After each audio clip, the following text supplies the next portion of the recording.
Hello and welcome to another video, and today I'm going to be restarting my OP8 series where I used weaker weapons in OP8 to try and make them viable. I'll be calling this one Time in the Spotlight, since here I'll be mainly covering weapons that never got a time in the spotlight, and this is their chance. This is a request from the Slight Challenge video that I did last week. It was a request on there, and I thought it was pretty interesting because nobody ever talks about the Scorpio. It never gets the spotlight.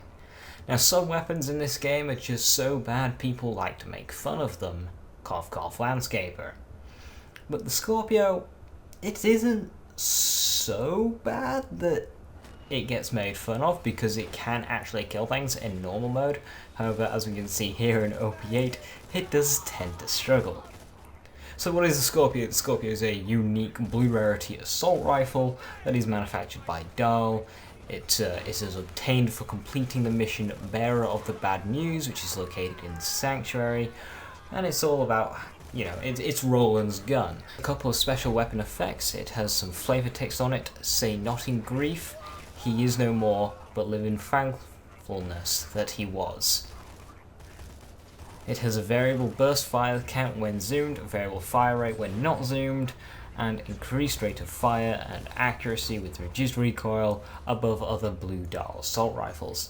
So it's a gun that changes. It's kind of an RNG gun. It doesn't make a massive difference to its DPS, but some bursts will fire 3, some will fire 5. It'll only burst when zoomed, of course, and not hip firing. And when it's zoomed, it will fire around 5 or 6 instead of the common 2 to 3. It's very highly accurate since it's got very low recoil. As you can see here, it's barely moving.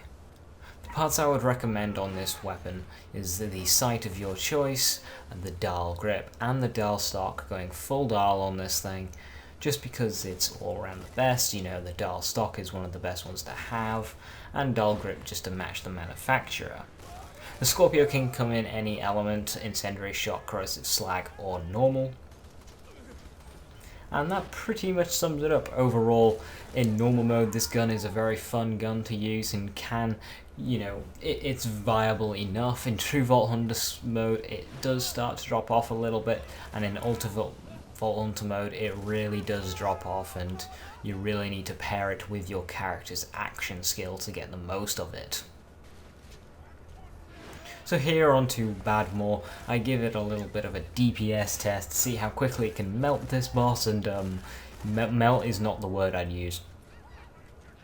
Melt is definitely not the word I'd use for this boss, which, it's a shame. It's a nice little fun gun, but it just isn't enough to cope at these higher levels. Thank you for watching. If you have any requests for a weapon that you want me to cover, say so in the comments below. Thank you for watching, and I'll see you next time.